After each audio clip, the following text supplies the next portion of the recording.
up to the left-hand inner guard now. This is the one that we'll be using machinery. Our front fold here, we need to mark the back because it will be folded down. Also, this fold will go down as well. So we're going to start by using the swager and the set of tipping wheels to fold that down, and we'll also fold that up. With the electric swager we previously used, we've got 1/8 step dies in it. You can see here they're flush. We're going to be changing it over to the wire or tipping dies. Those dies will have a different offset, so we'll just change the dies.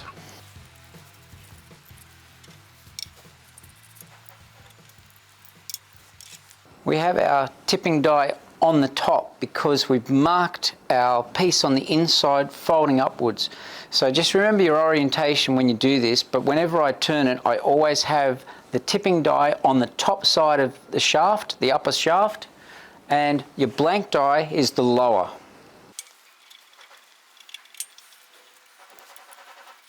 So releasing the tension on the upper shaft allows us movement to then offset or select whatever offset that you want. For tipping, in this application, I'll go about halfway through the width of the die, and then we need to retighten the shaft. Just before I continue and we start tipping the edge, there's a couple of things I like to do. Number one, you need the correct pressure so that it's not slipping, but you don't want it too tight so it actually gouges the metal. If this was aluminium, you would actually potentially split the aluminium. The other thing is I like to have a little torch, right, where you can really see very clearly exactly where that line is that you'll be tipping. You can see how neat this process is.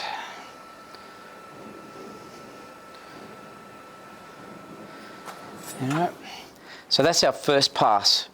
You can see there, we're only just enough to break the grain, a slight angle, etc. So what we then do is we'll come through again and we'll increase that angle.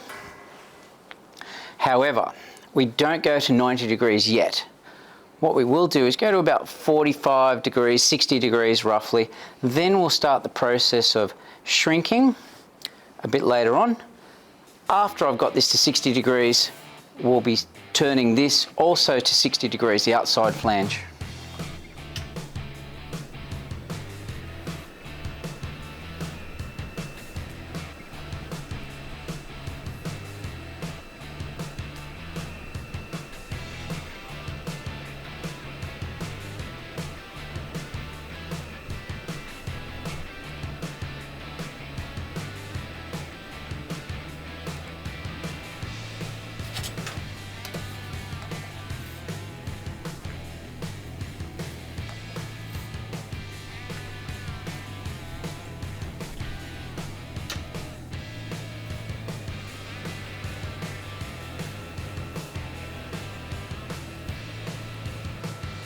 You can see there it slipped a little bit. That's just me not quite having enough pressure on the top roller.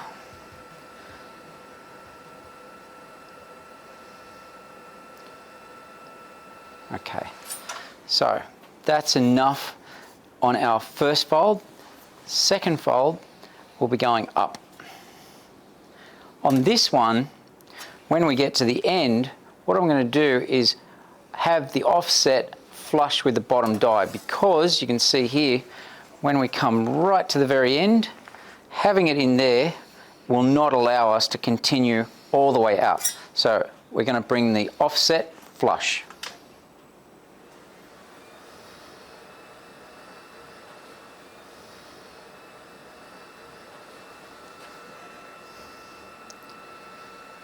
You can see that laser etched line so clearly.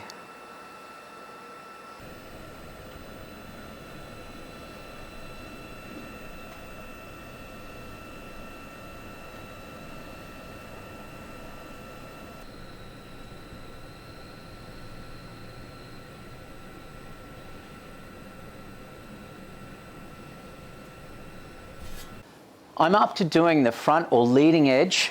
With this concave section here, what we can do is the round jaw shrink. We could then swap the jaws over to stretch on the convex part, But I've got the luxury of having the dual head machine here, which is perfectly suited to doing this back face.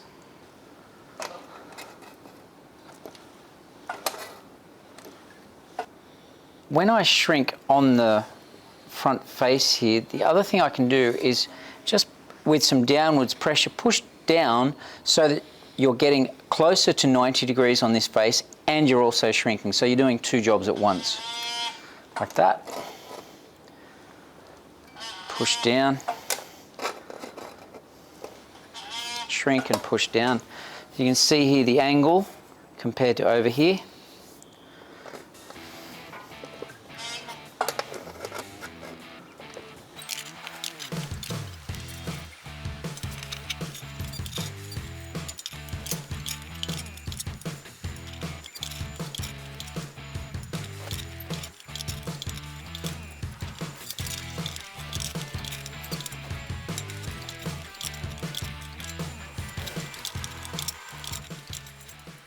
With the stretching jaws, this time instead of pulling down, I pull up, because what I'm trying to do is get that flange as flat as possible. So a little bit of downwards pressure and a little bit of upwards pressure.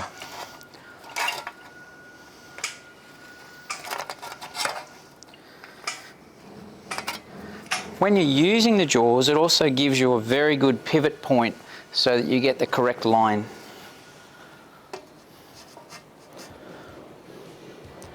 You can see here I've done this section, I haven't done that section yet.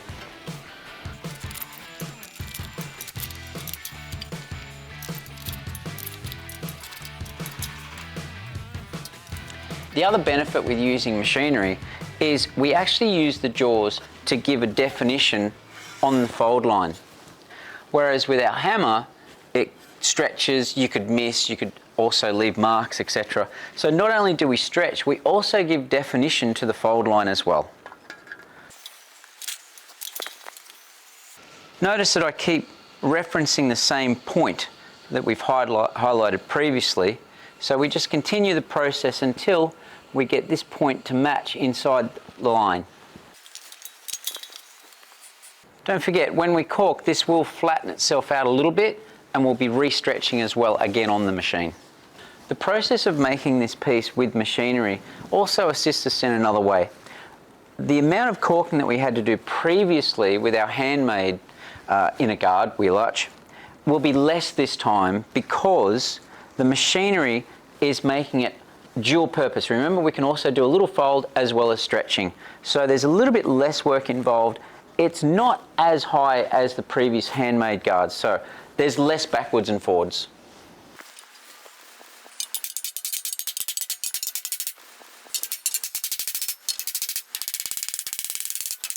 This is after one pass with using the machinery. We did this manually probably 3 or 4 times, so with one pass I'm almost there already. We'll need a little bit more corking, probably one more stretch, and it's only a tiny little bit, and then we'll be done.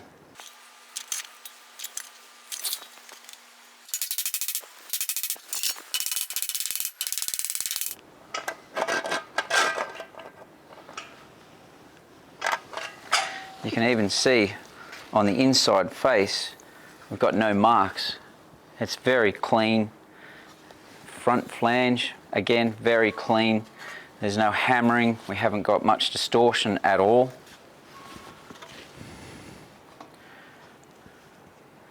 And we are very close.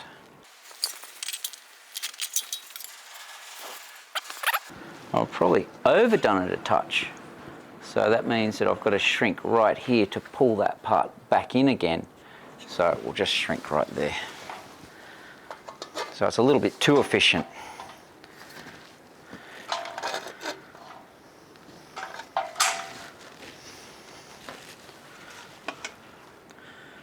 So we're ready to offer this up to the guard now. I've vice gripped the outer and inner guard or wheel arch together. Remember our reference point that we drew from our template? So that has become our reference point. We then clamp and attach the back. So now we can do fold 3 and fold 4.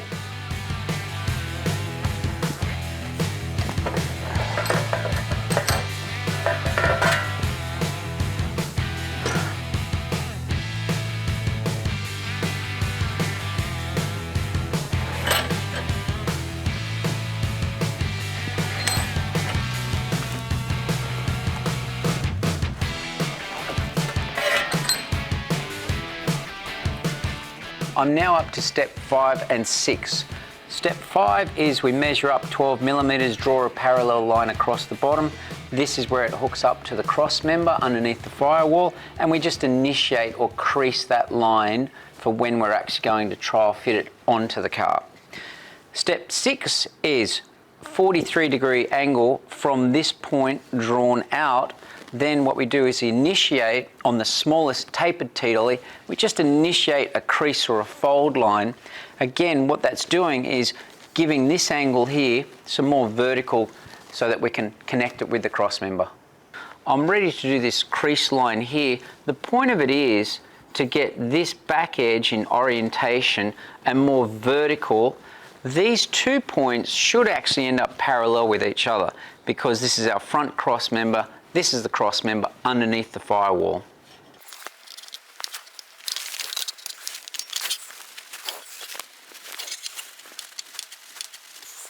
All right, that's also initiated that radius through there as well. To trial fit the inner wheel arch and the guard in place, we'll have to remove the vice grips. But to do that, we'll need to attach these two together temporarily with Tek screws. So, the outside flange has been cut out of our wheel arch template. These black dots represent where you would later on spot weld or plug weld or fasten or nut cert, anything that you want. So initially what we'll do is we'll overlay that onto the flange. We'll then drill through for points 1, 3 and 7. We've got our 3mm drill bit. We'll be drilling through the center punch marks of 1, 3 and 7. Then using our Tek screw, we'll be joining them together. It's an 8G by 12mm long. We've got our guards ready to trial fit on the car now, so we'll need to bring it over. We'll start by attaching it at the back and also the cross member so that we can begin the process of a little bit of adjustment and manipulation. We're ready to trial fit the guard on the car. We've removed the steering arm to give us access. We've also removed the Tek screw from the sill to the cross member, again allowing us more clearance. So now we can vice grip the guard onto the running board and the cross member. I've lined up the side of the running board with the guard. You can use a piece of flat bar or sheet metal vice grips. When you vice grip it, we need access to these 2 holes that will witness mark with the texture later and drill. I've got the inner guard flush with the bottom of the cross member at the bottom of the firewall. We can now mark our 3 holes, the inner guard and the 2 on the running board.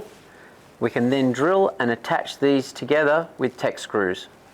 I'll center punch the 2 spots at the back of the guard, and then I'll be doing a 3mm hole through those 2 and a 3mm hole in the cross member. It's a little bit tight from the cross member to the bottom of the firewall, so we're using an air drill which just fits in.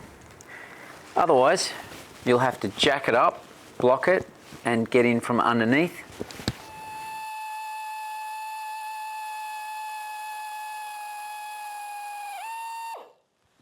I'm ready to attach the guard to the car now. These holes that are 3mm, the Tek screws will come in from underneath the running board. These holes that are 5mm, the screws will come in from underneath and screw into the cross member. Don't completely tighten these up, just simply nip it up. Later on we'll come back and tighten everything. Just allow a little bit of movement. If you tighten everything up one at a time, you won't get that movement or play. Yep.